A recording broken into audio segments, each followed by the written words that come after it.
myself Raghav Jagga, a fifth year law student from University of Petroleum at Energy Studies, pursuing BCom LLB in Taxation Laws. So nowadays I am a legal intern with Lexi and Company. So today for our topic is what is the concept of Hindu Succession Act 1956. So let us discuss this concept in a brief manner. Okay, so let us discuss what are the basic schemes of the Hindu Succession Act 1956. Let's start with the scheme. So first scheme, so this act come into a force on 17th June 1956. This act is to amend and codify the law relating to the interstate succession among the Hindus. The governing law for the inherent is the Hindu Succession Act 1956 to lay down a comprehensive and uniform law of the succession for the Hindus. Another one is the Hindu Succession Act primarily deals with the dilution of the properties of a person dying intestate. Another is the nature of the property primarily being separate or a self-acquired. Another is mainly the government wants the laws of the intestate succession but also touches upon the testamentary succession and amends the classical laws on a co-partner properties. So the separate schemes for the male and the female in the intestate. Okay, so let us discuss what are the basic features of this act.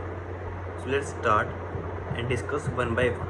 So first and the most important feature is it amended and modified the aspects of the classical Hindu law that relates to the Hindu joint family and Mitakshara co-partners, interstate succession and even a testamentary succession. Okay, another one is the act provides a detailed scheme of a devolution of the properties by interstate succession for the Hindu who are the subject to the application of the act. So it abolished the district laws of the succession under the Devbhaga and Mitakshara system and provides a uniform law based on the nature of law, love and affection. Okay, so let's discuss the another third feature, which is it abolished and concept of the limited estate of the Hindu woman and replaced it with the absolute ownership. Okay, so let's discuss the fourth feature, which is it provides for the two separate schemes of the succession for a male and the female intestate. In the case of the female intestate, there is a further linked with the sources of the acquisition of the properties that it is a subject matter of the succession. Another fifth one is it alters the characters of the property inherited by the son from his father, paternal grandfather and the paternal great grandfather. Okay, and make it a separate property in his hand.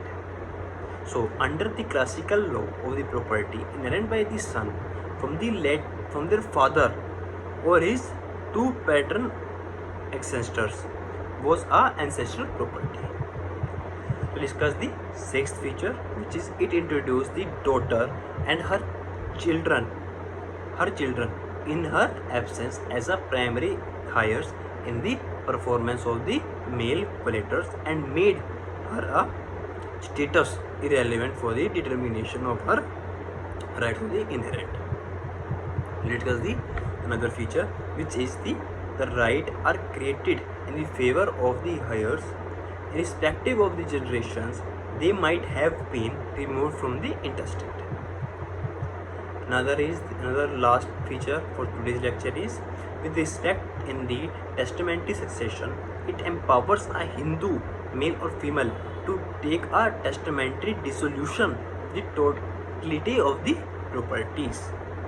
Okay, so thank you so much for watching my video. If you have any doubt regarding this session, please feel free to comment in a comment box.